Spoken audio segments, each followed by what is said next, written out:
¿Qué tal, amigos? Bienvenidos a Marquesina. Como cada semana vamos a hablar de lo más destacado de la industria cinematográfica nacional. Acompáñenme.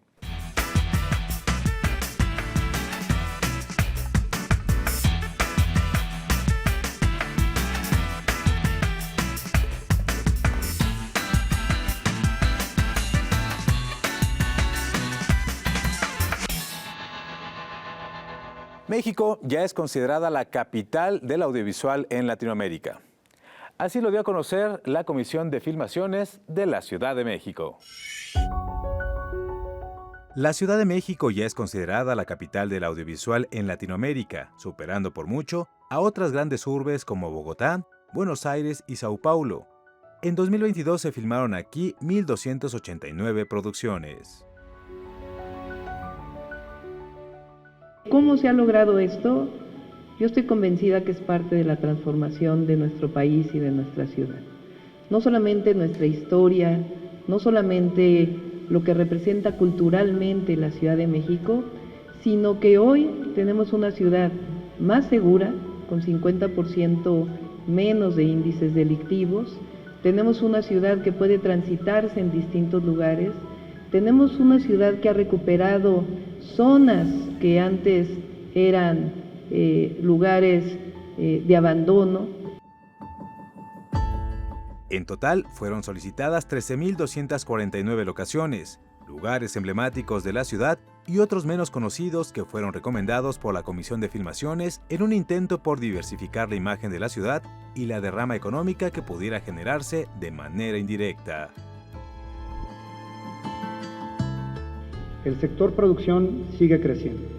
En 2022 se reportan más de 200 películas producidas, 759 comerciales y 101 series de televisión tan solo en nuestra ciudad. El año pasado, la Comisión de Filmaciones de la Ciudad de México recaudó un total de 40 millones, generados a partir de los permisos que conceden. Cabe destacar que la mitad del dinero es destinado al fomento del cine nacional a través de Procine. Esto nos coloca por segundo año consecutivo como la ciudad de América Latina donde más se filma.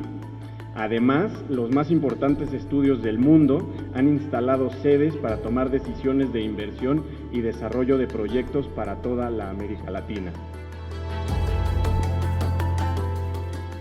Además, anunciaron que el Foro Cosmos se convertirá en un importante sitio para la formación de profesionales de la industria audiovisual, que sigue creciendo y requiere mano de obra especializada.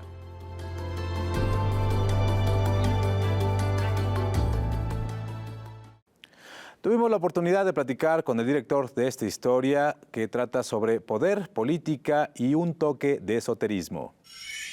Bueno, yo soy Christopher Murray, soy el director y co-guionista de la película Brujería y soy de Chile. Bueno, ¿qué viste?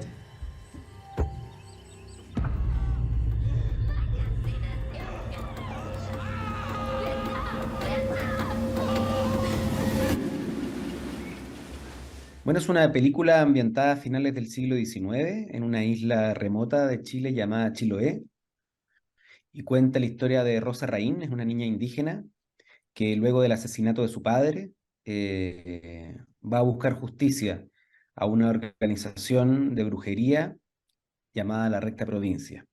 Entonces, una película sobre el viaje de justicia de ella, pero también un viaje de conexión, digamos, con el mundo de la brujería y su propia identidad.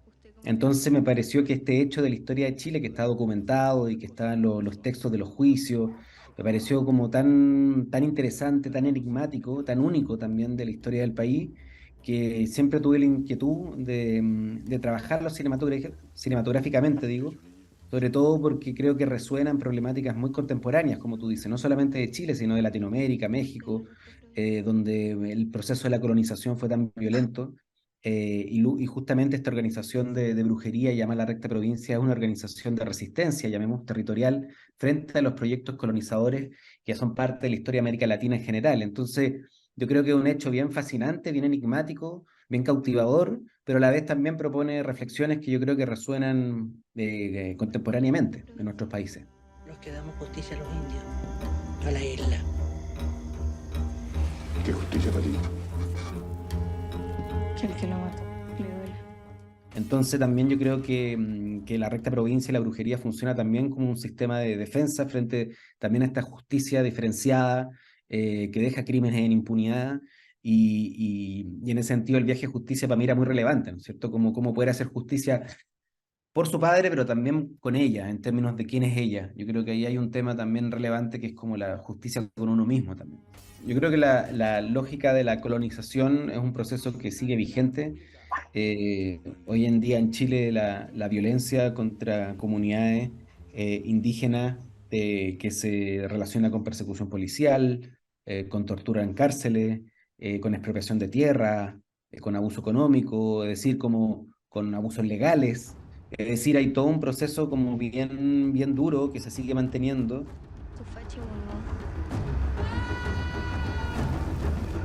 Tribunal, recta provincia Piñera.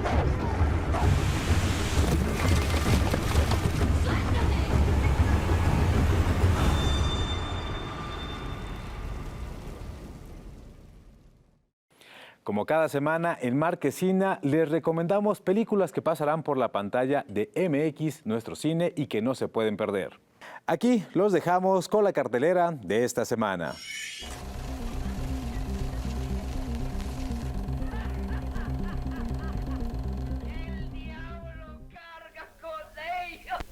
Ya metiste la pata.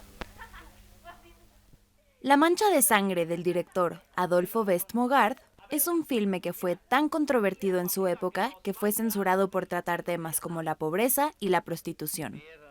Fue tal la prohibición que tras este hecho se perdió por más de 50 años, tiempo durante el cual se convirtió en una leyenda, una película escandalosa y maldita.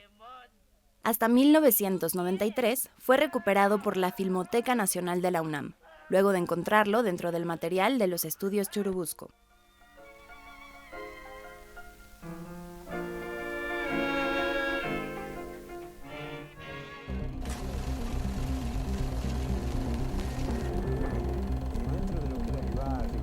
Había un grupo de pibes, pelo largo, hacían artesanía. María Inés Roqué aborda la relación que tuvo con su padre, un guerrillero argentino, en el documental Papá Iván.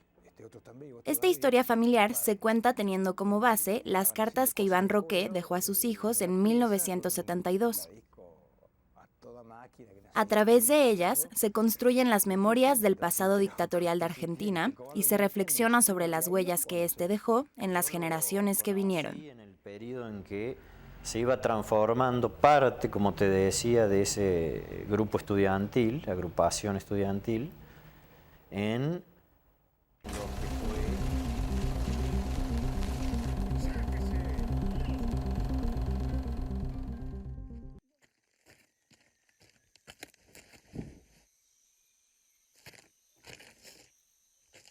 Dispénseme, Juan. La ópera prima de Jorge A. Estrada, La Revolución de Juan Escopeta, es una simpática película animada, acreedora de diversos galardones como el Gran Premio Goody al mejor largometraje de animación. La historia está situada durante la época de la Revolución y gira en torno de Gapo, un niño que emprenderá una aventura de la mano de un pistolero. Esta película cobra relevancia en medio de un contexto donde el público infantil está rodeado de producciones extranjeras.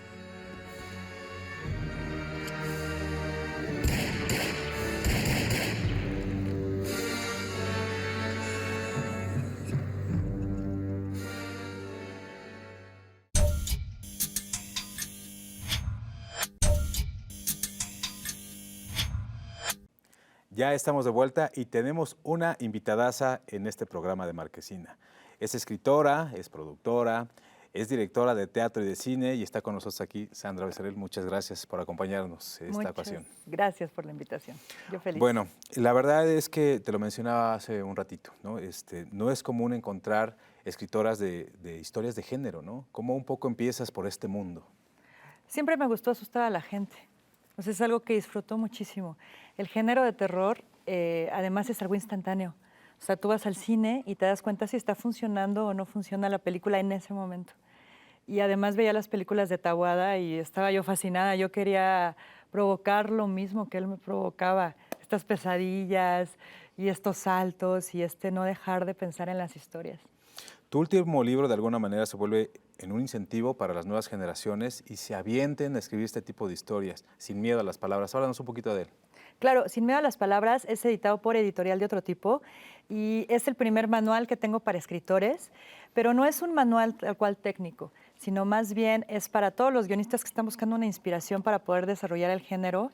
De pronto no es tan sencillo. Y lo que hice fue dividirlo en capítulos y están los mejores consejos que me han dado directores y productores de todo el mundo. Entonces, por ejemplo, está Idil Quenjedi, que es esta directora húngara que estuvo nominada al Oscar, por ejemplo. Está Alfredo Burrola, está Carlos Fuentes, está el que fue mi editor en Alfaguara, Ramón Córdoba. O sea, son los mejores consejos porque yo creo que no se deben perder y esa es la mejor manera que tengo yo para compartirlos con todo el público, ¿no? Ya tienes 36 libros publicados, es toda una trayectoria y ya tienes algunos bestsellers, ¿no? Tienes uno que acabas de escribir muy recientemente que nos decías hace rato que ya se agotaron las primeras 5 ediciones, se fueron como pan caliente. Háblanos de esta historia. Rapidísimo. Se llama El silencio de todos los muertos. Es una novela que se fue publicada el año pasado y también es editada por Editorial de Otro Tipo, ganó un concurso también de novela. Es 100% de terror, es una historia clásica de la casa embrujada que pues ha funcionado muy bien, pero sobre todo con el público adolescente, que es bien complicado. Es una historia que se ubica en la época de los 80, que pues es mi época, y la disfruté muchísimo desde el momento que le estoy redactando, las presentaciones, las preguntas y todo. Y ahorita, bueno, estamos viendo lo de la adaptación ya para largometraje. Así es. ¿Cómo saltas de la escritura a la dirección de teatro y luego a la dirección de cine? Bueno, dirigí teatro desde hace 16 años, una obra que se llamó Están aquí. En ese tiempo, bueno, estudiaba dramaturgia, guión, novela, ya sabes, ¿no? Como todo tipo de forma de narrar historias. Entonces dirigí la obra de Están aquí, estuvo un tiempo en cartelera, le fue muy bien. También era una obra de teatro de terror, que no había como muchas en ese momento. Y después ya lo adapté a guión cinematográfico, la dirigí, ganó mejor guión en el Festival Feratum 2014, me parece. Y ahora es otra vez obra de teatro, nada más que no me tocó dirigirla porque, bueno, ando corriendo en todos lados, pero a mí me encanta. Si yo pudiera dividirme en 20 clones, lo haría para poder escribir guión, novela, dirigir y demás. Digamos que tu talento ha sido reconocido en diferentes rubros. También hay una nominación a los premios Ariel por esta película Desde tu infierno, ¿no? Que tú realizaste el guión y el libro también es tuyo, tengo entendido, ¿no? Así es. La novela salió hace, me parece que en el 2015. Adapté ese guión. El guión estuvo tallereándose en el concurso Fernando Méndez, que era este concurso para todos los directores de terror, que de ahí pues en realidad muchos nos conocemos. Y de ahí salieron grandes películas, como por ejemplo Belzebut, Ladrona de Almas, etcétera, ¿no? Ahí también salió Desde tu infierno. Fue dirigida por Alexis Pérez Montero en el 2016. Y la verdad a mí me gusta mucho cómo quedó la adaptación. Y ¿sabes qué estuvo muy padre? Que cuando escribí la novela, la locación que yo me imaginaba para esta historia, que está ubicada en 1910, era una casa en la Roma que es del director de cine Oscar Blancarte. Y la película la pudimos filmar ahí, por ejemplo. Entonces la adaptación es igualita a la novela, todo, y me encanta. Bueno, además hay que decirlo, también hacía muchísimos años que una mujer no era nominada en esta categoría por un guión de cine de género, ¿no? Habían pasado muchísimos años. Me contabas hace rato que creo que la última persona que estuvo nominada fue la guionista de Cronos. Así es. Sí, para mejor guión adaptado, por lo general se fijan en otro tipo de adaptaciones, ¿no? De otro género. Entonces yo me siento muy orgullosa de que el género de terror esté haciendo eco, ¿no? También en este tipo de premios, porque yo creo que estamos acostumbrados a que el cine de terror sea como para un nicho muy particular, pero la realidad es que puede ser para todos y puede competir con las grandes producciones de todos los géneros. Así es. ¿Cómo ha sido para ti? Bueno, ya nos contabas un poquito de experiencia desde tu infierno, donde pues digamos que la novela es muy fiel a lo que vemos retratado en la pantalla, pero no siempre es así. Siendo de pronto la escritora y luego la guionista de esta historia y luego ya ver retratada la película en la pantalla, ¿cómo ha sido para ti, digamos, estas diferentes formas en que una historia va cobrando vida? Creo que aquí la clave es dejar ir las historias. O sea, si tú te quedas clavado con que tu historia debe ser de alguna forma, los directores saben lo que hacen, ¿no? O sea, sí tienes que confiar en la producción y tienes que confiar en el director y dejar tu historia en sus manos.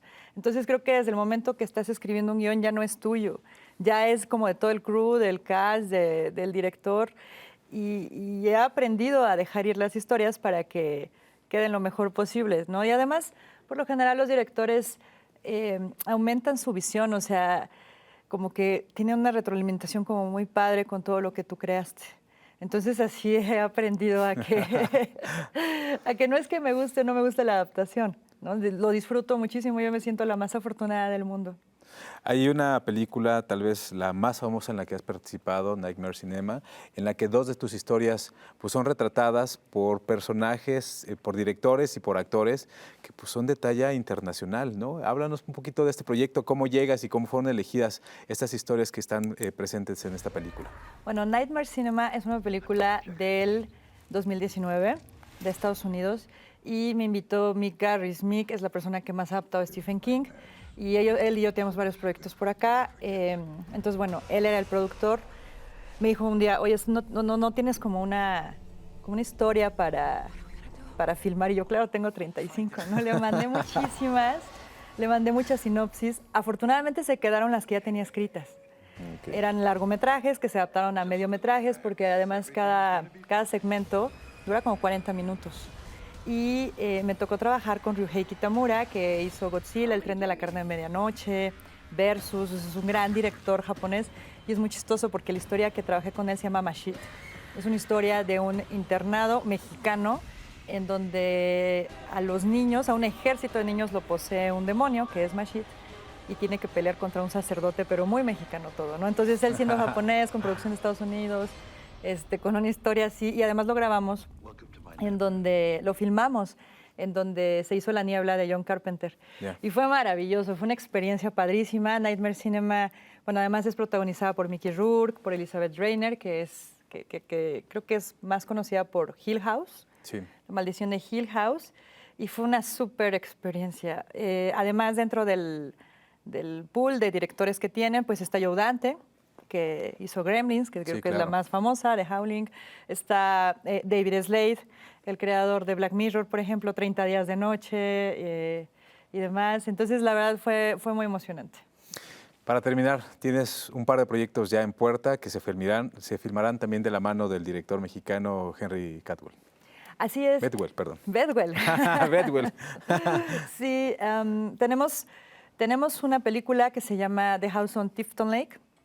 Estoy súper orgullosa de esa porque la produce Matt Stein. Matt fue el productor de La niebla, de Halloween, de Scream, y tiene toda la experiencia en películas de terror. Estamos súper emocionados. Es un guión que escribí a partir de conocer la casa de Badir Derbez, es el protagonista, y también la produce nuestro manager Larry Robinson.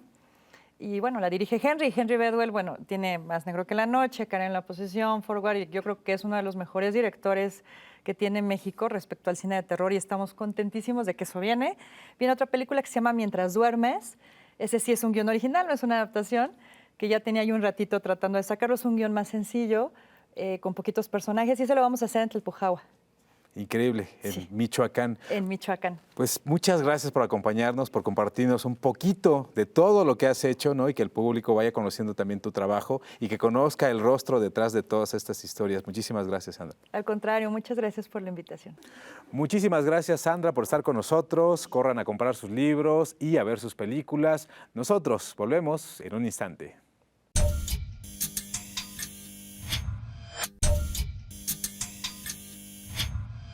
Una princesa azteca es la protagonista de la película que ahora les vamos a presentar. Por fin, este largometraje llega a la cartelera comercial. La princesa, que siempre había aceptado la voluntad de otros. México y Cataluña se unen a través de Toloriu, de la directora Patricia Ordaz Cruz, un documental que rescata una antigua leyenda. Y desapareció entre la niebla. Y Toloriu es un documental que explora en una leyenda muy poco conocida en México, pero que se cuenta en un pueblito de Cataluña, es un pueblito muy cerca de los Pirineos y que habla de la historia de una princesa azteca que fue llevada a este pueblo por los conquistadores españoles. Además de retratar la historia de Xipahuatzin, la directora nos muestra el presente de Toloriu, un pueblo rural. El cine documental tenga esta carga de objetividad, ¿no? De que tiene que contar algo que sea real. Pero creo que una leyenda se puede contar desde este lugar del cine documental, no porque sea real, sino porque es algo verdadero. El filme tuvo su estreno en el Festival de Málaga en 2020, en plena crisis sanitaria por la pandemia, y por esa razón, su recorrido fue limitado. En México inauguró el Festival Zanate, especializado en cine documental. La película no es de producción mexicana, esta película la hice en Cataluña, con producción catalana-española. Entonces, realmente pues, nos hacía muchísima ilusión traerla a México porque era como la posibilidad de que se viera aquí. Toloriu se estará exhibiendo en la Cineteca Nacional y en la Cineteca de Guadalajara. Canal 22 tuvo la premier de la película Patitos Feos. Esta es la más reciente película del director Mauricio Chernovetsky. Buen día. En las noticias del día de hoy, las del pueblo. Mauricio Chernovetsky escribe y dirige Patitos Feos, una comedia excéntrica con tintes surrealistas. Villa, viva Villa.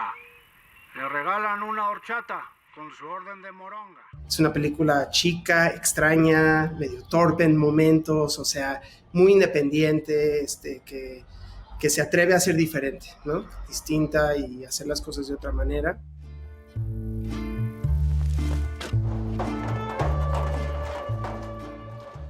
La película gira en torno a tres hermanos ya cuarentones que nunca han salido de su rancho. Viven con una misteriosa señora que dice haber sido amante de Pancho Villa y que ellos son sus nietos. No saben si es verdad, pero cuando deciden salir, buscan la cabeza de su abuelo, la cabeza perdida de Pancho Villa. No le pertenecemos. Contribuyó mucho, ¿no? Y sí me di cuenta que hay una, no nada más memoria colectiva, pero hay como todo, sí hay toda esta parte en lugares como Chihuahua donde todavía están esas ideas o esas imágenes de la revolución siguen vivas, ¿no?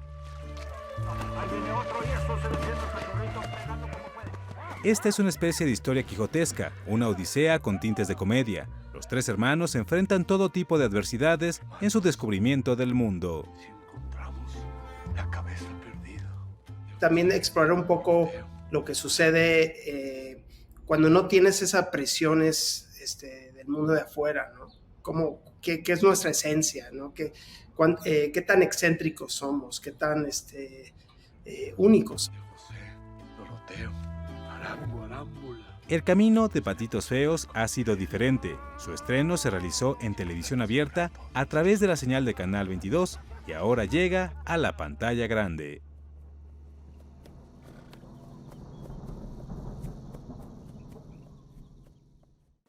Con esto nos despedimos, pero los invitamos a que se queden un ratito más porque ya va a empezar la película estelar.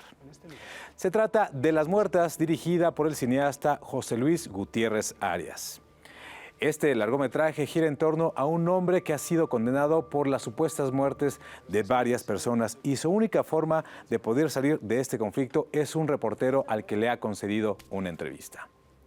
Yo soy Julio López, esto fue Marquesina. Nos vemos la próxima semana.